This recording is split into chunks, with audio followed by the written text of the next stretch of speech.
So we started doing blackworms, receiving them in the year 2000. So we've been working on this for over 25 years, and we've dominated the technique to produce them such that we can produce them in a recirculating system, and we're producing them all year round. We're feeding them a variety of foods, and basically achieve having worms year-round that are not dependent on the climate or on if it's a cold season or a hot season. So this is a huge advantage because we can supply the market year-round.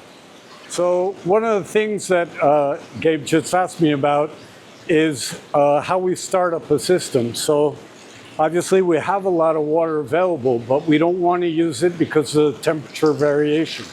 So we use the water from the spring to start up a system.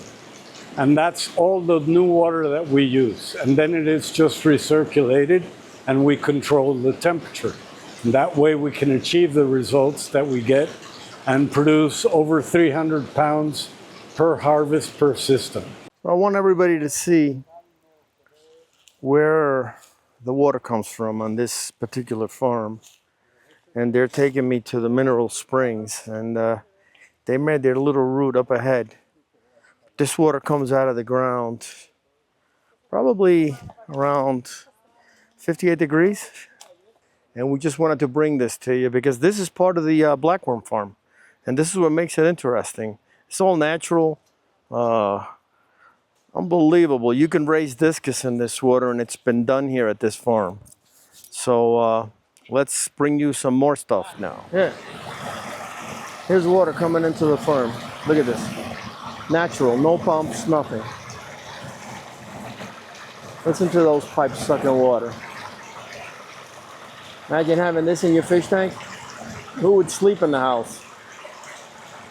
And now we're going to come further down into the farm, and you can see the production place right there, and then more raceways around here. They go all the way around. But this is it. This is the blackworm farm here in Mexico. Just look all around. It's beautiful, absolutely beautiful. Here it is, coming down further into the farm and into the raceways. And you can see the size of these raceways. And that's basically where the production is for the blackworms.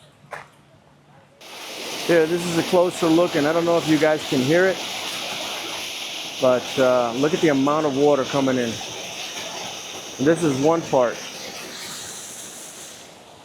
That's the part we just walked past. And I'm going to zoom in so you guys can see the water. Unbelievable. Unbelievable. These are the raceways, and obviously they're on the ground, but they're covered for a reason. Number one, worms don't like light. Blackworms don't like light. Blackworms don't like light. And it also keeps them cool, because if not, the sun in the mountain heats up the water too much. So everything's covered, but you guys can see right here how deep these things are, okay?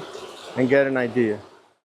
Okay, so we're pulling out the worms after they've been cleaned, and we've pulled out all of the leeches. And so we clean them, and now we're going to put them on a table with a screen so we can dewater them. And from here we put them on trays to freeze. And so we know how much we're putting on the tray, and that way we know how much we're going to get out of each freeze dryer. So the worms are harvested immediately when we pull them out of the systems, and it takes us about 2 days to harvest the whole system, and then we put them through the cleaning process. This was 220 pounds, 100 kilos, 105 kilos. Incredible, guys. And we go up to 178 kilos. So these are our clean worms for shipping out live. And we separate these and cool them down to about 3 degrees centigrade so that we can ship them to Gabe and they'll be in perfect condition when they arrive into Miami. Perfect. And now we're going to show you the cooling system because as you can see, this is all insulated to keep the temperatures low, and they put covers on these things. Right now they just put the worms in, so they haven't started the procedure yet. So you can see the chiller right here. It's a 1.5 horsepower chiller that controls this whole system with a pump. And then these chillers are what keeps the worms cold so that when Robert ships them to me in Miami with ice packs, they don't freak out and die in transit.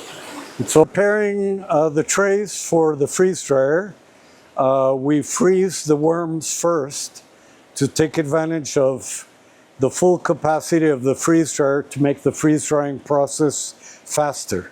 So what Angie is doing right now is distributing the worms, actually massaging them, giving them a little massage, and distributing through the trays so that they can be frozen correctly and freeze dried correctly. One more thing before I go. Yeah, there you go. So Angie is passing the squeegee on top of the worms to level them out, right? So when we cut the cubes, they come out as square and flat as possible. And so we do all our cutting by hand. So in a machine that my partner Alberto invented, and that's why sometimes the cubes come in a little bit different shape and form, but we try and get them out as cubes as well as we can.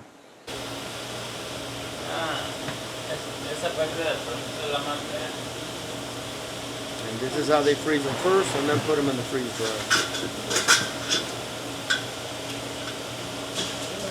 Very simple, very easy, but they figured it out. And that's how you guys get your blackworms. Units now are drying out the trays, and the freeze drying process is basically a process where all the water is removed from the product in a way such that passing from frozen to dried, the worms do not thaw out. So the ice doesn't thaw out, it's pulled out with the vacuum pump, and this removes all the water from the freeze-dried worms. And keeps them as nutritional as possible.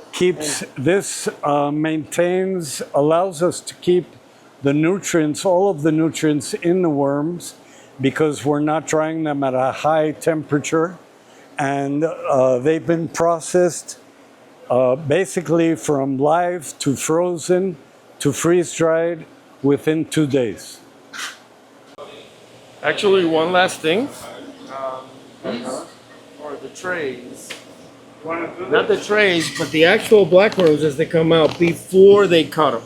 And obviously the cutter is proprietary, so we're not going to show you because it took Beto about 6 months rattling his brain to figure out how to cut these things. But you can see the size of these wafers.